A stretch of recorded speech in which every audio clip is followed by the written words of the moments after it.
Ciao a tutti, la ricetta che vi propongo oggi è una torta toscana golosissima, la torta Fedora, una torta che risale agli anni 30, un pasticcere fiorentino la ideò e le dette il nome della moglie, Fedora, quindi una torta da una tradizione anche romantica. È una delle mie torte preferite insieme alla torta della nonna. Andiamo di seguito a vedere tutti gli ingredienti per realizzarla.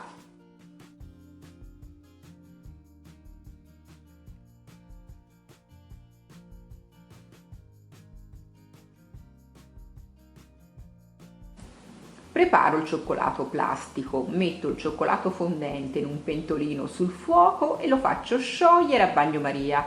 Il fuoco dovrà essere dolce perché il cioccolato non dovrà mai superare la temperatura di 40-45 gradi. Aggiungo lo sciroppo di glucosio, mescolo velocemente, spengo il tutto.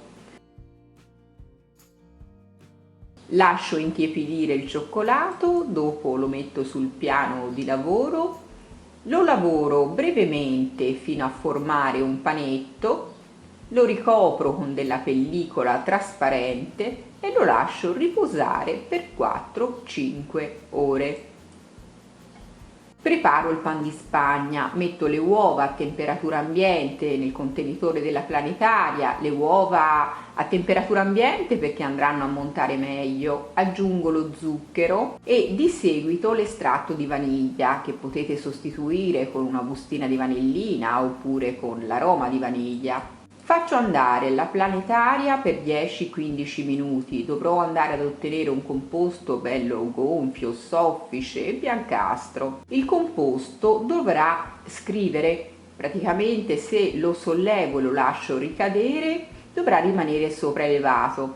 Significa che ha inglobato tantissima aria e non sarà necessario aggiungere il lievito. Inserisco la farina, però setacciandola, e mescolo con una frusta oppure con una spatola, mescolando dal basso verso l'alto per non far sgonfiare il composto. Procedo in questo modo fino a inserirla tutta.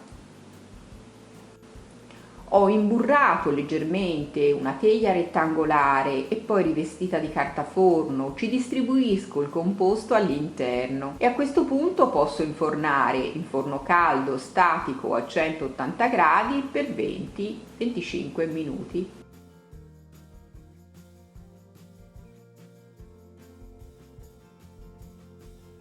Il pan di spagna è pronto, prepariamo la sfoglia. Prendo della pasta sfoglia rettangolare e la buco con questo apposito strumento, ma potete bucarla anche con i rebbi di una forchetta.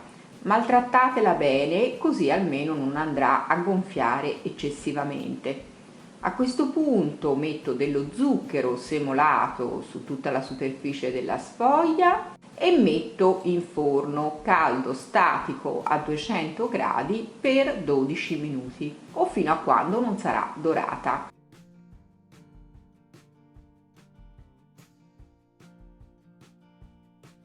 Anche la pasta sfoglia è pronta, preparo la crema pasticcera. Metto i tuorli all'interno di una terrina con lo zucchero semolato e mescolo bene il tutto. Aggiungo l'amido di mais e 2 cucchiai di latte dei totali. Mescolo bene il tutto accertandomi che non vi siano grumi. Metto il latte in un pentolino sul fuoco e gli faccio sfiorare l'ebollizione. Il latte ha sfiorato l'ebollizione, aggiungo il composto con le uova e mescolo fin quando la crema non si sarà addensata. E lo farà quasi subito visto che il latte è già caldo. Trasferisco la crema in un contenitore di vetro, aggiungo dell'estratto di vaniglia così la mia crema pasticcera sarà profumatissima, mescolo il tutto e copro con della pellicola trasparente a contatto e lascio freddare. Preparo la bagna per il pan di spagna. Metto un pentolino sul fuoco con acqua e zucchero e faccio sciogliere completamente lo zucchero. Trasferisco lo sciroppo di zucchero in un contenitore e ci aggiungo il maraschino. Metto della panna per dolci già zuccherata all'interno del contenitore della planetaria e la monto bene. Potete utilizzare anche della panna fresca per dolci, in tal caso dovrete aggiungere una percentuale di zucchero a velo del 10%, 500 ml di panna, 50 g di zucchero a velo. Prendo il pan di Spagna e lo privo della crosticina sia sopra che sotto che lateralmente. Lo divido in 2 rettangoli perfettamente uguali. Dovranno risultare dello spessore di circa 1 centimetro, 1,5 centimetri. È arrivato il momento di assemblare la torta. Prendo un vassoio di portata e ci metto il rettangolo di pasta sfoglia. Adesso distribuisco metà della crema pasticcera su tutta la sfoglia e poi la livello con una spatola. Ci adagio i rettangoli di pan di Spagna e tolgo le parti in eccesso. Bagno con la bagna al maraschino. Andrò a metterla tutta perché il pan di Spagna dovrà essere ben inzuppato. Distribuisco l'altra metà di crema pasticcera su tutto il pan di Spagna e poi livello con una spatola.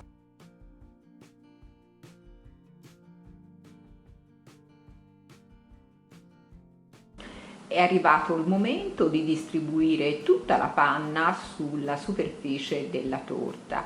La panna dovrà essere un bello strato alto circa 2 cm, quindi metterò tutta la panna che ho montato. Dopo prendo una spatola e la livello bene. Arrivata a questo punto metto la torta a solidificare in frigorifero e mi dedico a preparare il cioccolato plastico. Preparo il cioccolato plastico, lo divido in 2-3 parti così andrò a stenderlo meglio. Possiamo stenderlo con un matterello, però non ve lo consiglio. Se avete una nonna papera è meglio. Con la nonna papera si possono ottenere degli strati molto sottili senza fatica. Prima lo appiattisco bene col matterello e poi lo passo nella nonna papera. Il cioccolato plastico dovrà risultare bello sottile. Tolgo la torta dal frigorifero e distribuisco il cioccolato plastico su tutta la superficie.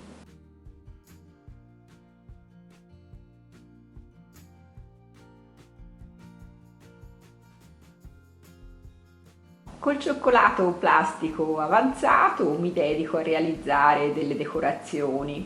Realizzo un piccolo cono e dei dischi con un coppapasta. Li alterno sul piccolo cono e in tal modo posso realizzare delle rose.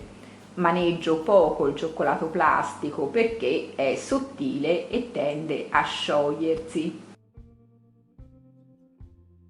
Metto le decorazioni sulla torta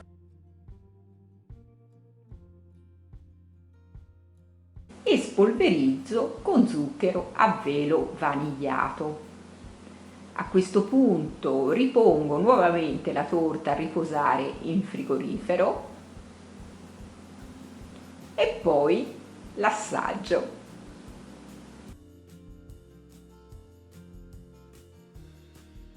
È una torta deliziosa che io adoro. Dalle mie parti nelle pasticcerie viene servita in quadrati monoporzione. Io ve l'ho proposta a forma di torta perché la trovo deliziosa come torta di compleanno oppure come torta per le feste, per qualsiasi occasione. Adesso prova assaggio. Fantastica! Si sente lo strato di pasta sfoglia, lo strato di pan di Spagna col maraschino, buonissimo, e quella panna soffice. Spero che anche questa ricetta vi sia piaciuta. Un bacione grandissimo a tutti e al prossimo video!